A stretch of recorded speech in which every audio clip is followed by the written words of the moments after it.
Hello and welcome to the 1863 Media Studios here in Morgantown, West Virginia. I'm Joe Woods, your host, and this is the Food and Friends podcast.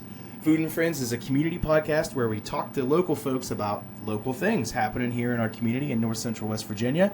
Folks making a difference in our community, and exciting stuff that's coming up, and ideas as well. So we have a very special guest with us today. We have Jasmine Smithbauer, who is the Executive Director of Empty Bowls Monongalia. Jasmine, welcome. Thank you, Joe. Thanks for having me. I'm so excited. So we have some food here, which we'll talk about. We have a friend, so I think we're ready to roll. So the Food and Friends podcast is brought to you by Pella Windows and Doors of Morgantown. Pella builds, installs, and services windows and doors that make life brighter. Their innovative products deliver exceptional beauty, performance, and peace of mind. Ready to upgrade your home? Their proven process ensures a seamless experience from inspiration to installation. Give Chad and the fine folks at Pella Windows and Doors in Saberton here in Morgantown a call and get started on your transformation today. So, you'll notice there are some unique bowls in front of us. These are actual empty bowls from the past that I snatched from the cabinets in my house. And they're here because typically on our show, our guests will bring a favorite recipe to share with us and to share the recipe with our viewers. Today, I wanted to bring my favorite soup, which is a sausage and chicken gumbo, like a Creole kind of Cajun soup with rice. And I'll share the recipe with you all later. You'll see it at the end. But I brought that to share because we had a really good gumbo last year at Empty Bowls. I'm hoping we have another one. But I wanted to talk a little bit about Empty Bowls, so I want to take a few steps back. Obviously, I'm familiar with Empty Bowls Monongalia. I volunteer there, but for our viewers who may not be, Jasmine, please tell us what is Empty Bowls Monongalia, and I'm going to enjoy some soup. All right, Joe. Empty Bowls Monongalia is a local nonprofit here in Morgantown, and basically we raise monies for other agencies in town that are fighting food insecurity. And we have about 23 agencies that we gave money to last year. They applied for our grants, and we were able to distribute $115,000 last year to these agencies around town. All of the monies that we raise stay here in Mon County to fight food insecurity, because the stats are we have about 1 in 5 people that are food insecure here in Mon County. In Mon County. Wow.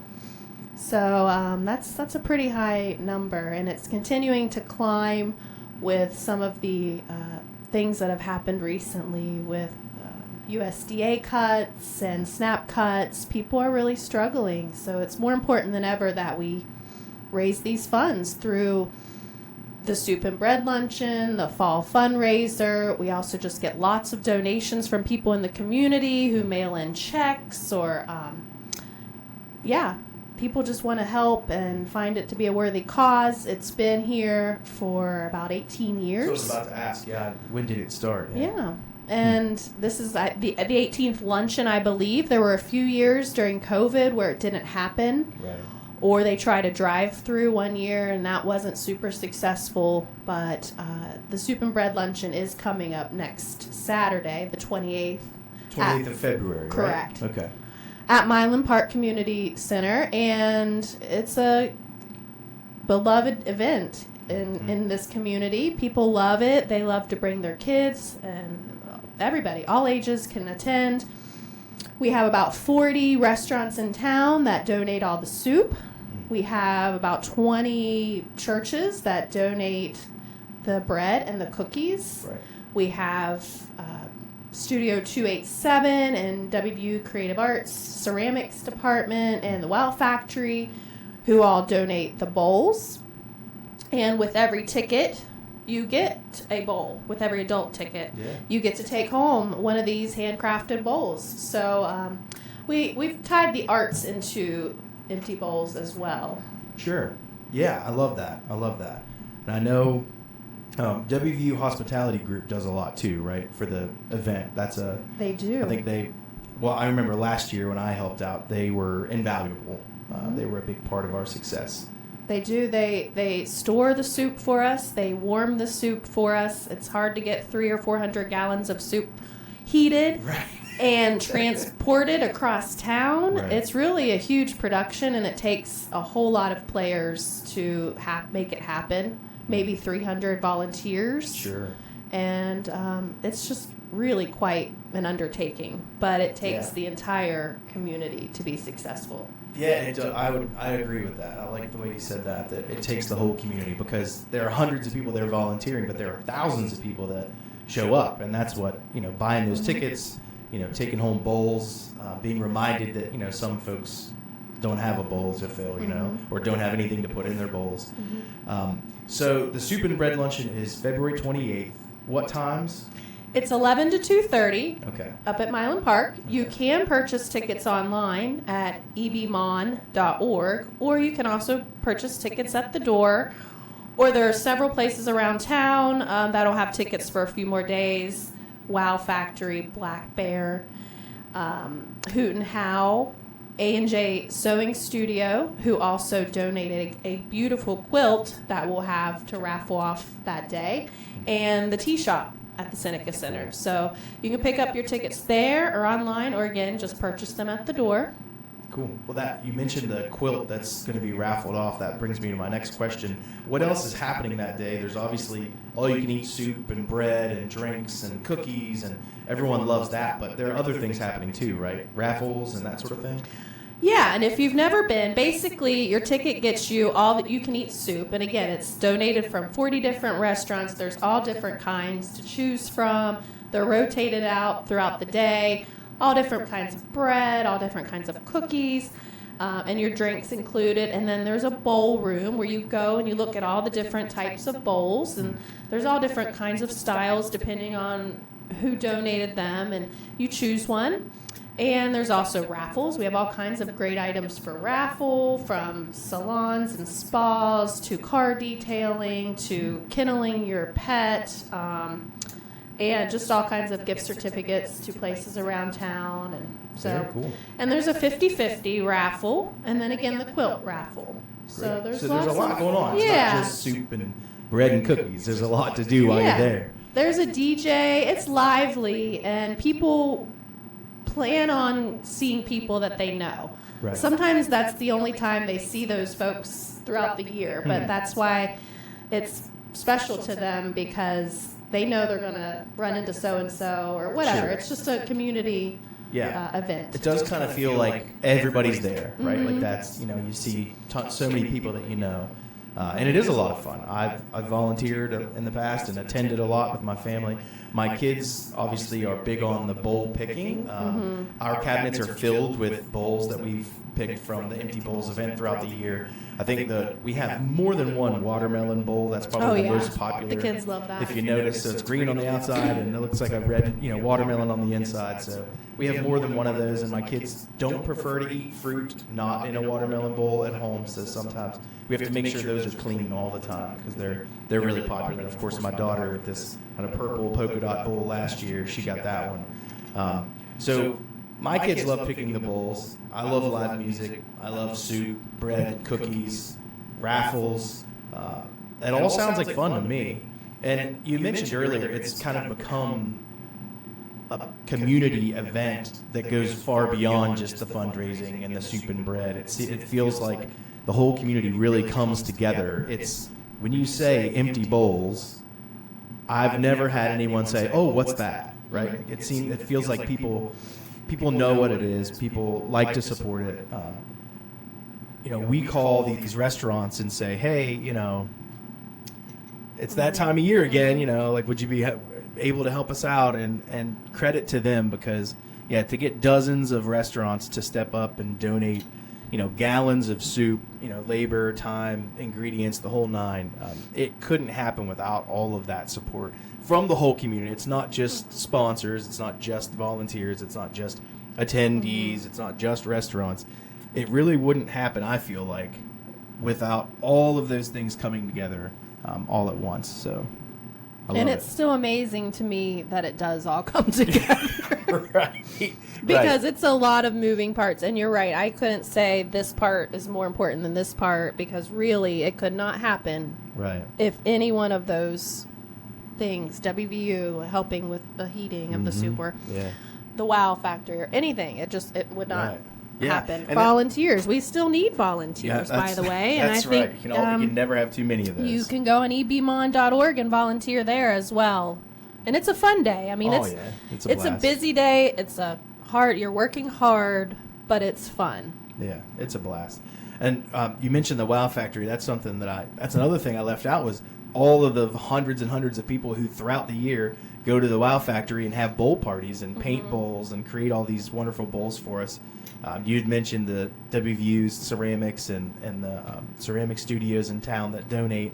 But yeah, it's also tons of people creating these bowls at the Wow Factory throughout the year as well. So it is really such a huge community, endeavor. It's really cool. It gets so many people involved. I don't think there's another event in town that involves so many people, and so they feel like they're doing something good, and they are. And they're contributing to something worthy. Yeah. And So you mentioned 25 agencies received grants from Empty Bowls this year. I think it was 24, 25. I think it was 23 this year. It was 25 the year before. Cool. And I know that you've done another round of grants because people have seen a lot more need in our community with the layoffs that we've seen in Morgantown area and that sort of thing. So I think it's close to $150,000 now this year that Empty Bowls has given to local agencies and support. So right, makes a huge difference. Some of those agencies are snack pack programs, food pantries that we are the majority of their support. Right. There are some, especially some of the rural ones. They're very small and rural, and don't have a lot of other fundraising, grant writing, or anything like that. We are maybe their only support. Yeah, I know that my church does snack packs and has long counted on that support from Empty Bowls to make that happen. So the Soup and Bread Luncheon is kind of what people know Empty Bowls for sure. There's no doubt about that. But Empty Bowls does other things throughout the year. What other types of events does Empty Bowls do to help raise that money and make an impact in the community? Our other large event is the Fall Fundraiser, which will be October 24th this year at the Erickson Alumni Center. And we have not moved on to planning that quite yet. We have to get through this one. But we do have a date and a location, and it is a different type of event. It is adults only. It's in the evening, and there's fine dining and wine, and there's games, which is also unique to Empty Bowls, I think. And this Fall Fundraiser there's games that people play. Right. And it's a huge fundraiser for us, and I think people have a good time there. They get to dress up a little, play some games, have some nice food. Yeah, the bar is always fun. Alcohol. And the live auction is probably the most fun. I love the live auction. That's super fun. The action, how did I forget about that? Yeah, that really gets going. We have local auctioneers that have stepped up and helped us out the last few years with that, and they really get the juices flowing in the room, and people get excited about those, vacation packages and ski packages and gym memberships. I mean, there's just a ton of a variety of, again, local businesses stepping up to support. Everything's donated. Yeah, to make a difference in our community. And that's something that I think people say that, West Virginia is kind of known for our hospitality. But I would argue that we're probably more known for just being willing to help each other. That's, the people here, it seems to me like, it's you'd be hard-pressed to find someone that wouldn't help you if you really needed it. And that's one of the things I love most about our community is so many people get involved to help make a difference and make sure that, people have what they need and that we're, And we have to, as humans, in my opinion. For me, that's a part of it, right? That's, what are we doing if we're not, right? If we're not helping people out. So, very important question. What do you think of my soup? It's good. I haven't gotten to eat much of it. It's spicy. It is a little spicy. I do like full flavor. I like spice. I can handle it. That's good. But it is very good. Yeah. I'm glad you like it. It's got all the traditional okra and the andouille sausage and all that stuff in there. And I'll share that recipe at the end for you all. You'll be able to see that recipe and give it a try. I'm a chef by trade, so I love making soups. I love making sauces. That's always a kind of a battle in our house is There'll be multiple containers that are unlabeled of some sort of condiment that I created, and my wife's like, "What is this? Can I dip a pretzel in it?" That's like this is the first common occurrence. food that I've had that you've made. Oh, okay. And I've known you a couple of years Interesting, yeah. Huh. And he usually donates a chef package for our fall fundraiser. That's right, yeah. For 4 or 6 people or something, and he cooks a gourmet meal for them. And Yeah, actually the same couple who won that in the auction last year at the fall fundraiser bid to win that this year. And I think it was $1,000 they bid for a private dinner in their home. And again, so it's another thing that we couldn't support all of these agencies and all of these people if it wasn't for the community. We're just so lucky, and that's the whole point of this show, is to kind of shine a light on all of that, on the good things that are happening in our community. We don't get a ton of good news out there, it feels like, these days. So I endeavor to provide that, to help people hear some good stories, hear some good news. So February 28th, 11 to 2:30 at Milan Park Event Center. come hungry. Come hungry. Come happy. Yeah. You can get tickets on ebmon.org. You can also sign up to volunteer on ebmon.org, right? And we definitely still need some volunteers to make that day happen. One of the things I don't want to forget about is we have a board member with Empty Bowls who's passionate about sustainability in our community. Kim is her name. And last year, we were really proud to say that we only made a couple of bags of trash from feeding a couple thousand people because of the efforts of Kim and her volunteers with composting and recycling. And we took a lot of food leftovers to a farmer, for like pig slop and that sort of thing. So Kim has told me that her goal is to make less than 1 bag of trash this year from this event. Is that true? I'm sure that's Kim would be motivated to make 0 bags of trash. But I don't know if that's quite possible maybe like a yet. Kroger bag, maybe like a Kroger store bag of trash instead of a whole trash bag. But I just couldn't. The folks at Milan Park at the end of the event last year could not believe that I rolled 2 trash cans out and threw like a couple of half full bags of trash in the dumpster. He said, we host other events that feed less people, and they make 100 bags of trash. I think they removed our trash fee. They did. Yes, they did. Because we They didn't gave have us a any. discount because they didn't have to do any taking out of trash or cleaning up that kind of stuff for us. And that's all thanks to Kim and her volunteers and the people that are passionate about that sustainability. So all of the packaging, the things that we use are compostable. We try to recycle a ton of packaging and that sort of stuff. And like I said, we're taking slop to the farms, we're taking the compost to the farm at the university. But it's just wild to me that, it didn't even hit me until the event organizers at Milan Park kind of looked at me and said, "That's it? Like that's all of your trash?" It was less than 2 bags. She's attempting to be green, which is the Empty Bowls color as well. That's right. And there will be shirts for sale there. Ooh, I'm glad you said that. Yeah, people have been asking about the shirts. That was a big question I got last year. Was where can we get one of those shirts that the volunteers were wearing and board members were wearing? Yeah. So they will be for sale Yes. that day. That's awesome. I'm glad to know that. Okay, cool. And just another community tie-in to Kim's section of recycling and composting is there's a student group from WVU, a Sierra Club, I believe, and they're helping back there with her in that aspect. So it's just a lot of different parts and people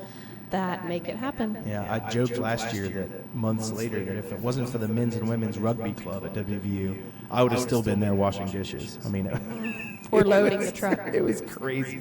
A bunch of, I'm glad you said that, a bunch of student groups step up and help out as well. So it really is every aspect of the community making this event happen. It's become much bigger than just Empty Bowls. It really is kind of the community coming together to enjoy the time and enjoy each other and enjoy supporting our community and those in need. So I'm so excited for it. I look forward to it. I know there's a lot more work to do.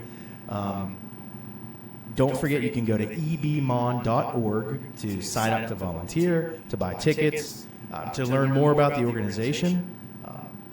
think we may even be, you can get some info if you're interested in kind of, joining up and becoming a board member or a more kind of involved volunteer. There's definitely opportunities for that as well. So please go to ebmon.org and check that out. I hope to see you all February 28th from 11 to 2:30 at Milam Park for the Soup and Bread Luncheon. And I will share the recipe for my chicken and sausage gumbo. I will see you all there. Jasmine, thank you so much for joining me today. Thank you so much for having me. I'm always happy to share time with food and friends, of course. So thank you all for joining us. Again, the Food and Friends podcast is brought to us by Pella Windows and Doors of Morgantown. And I hope to see you February 28th at Empty Bowls. Take care.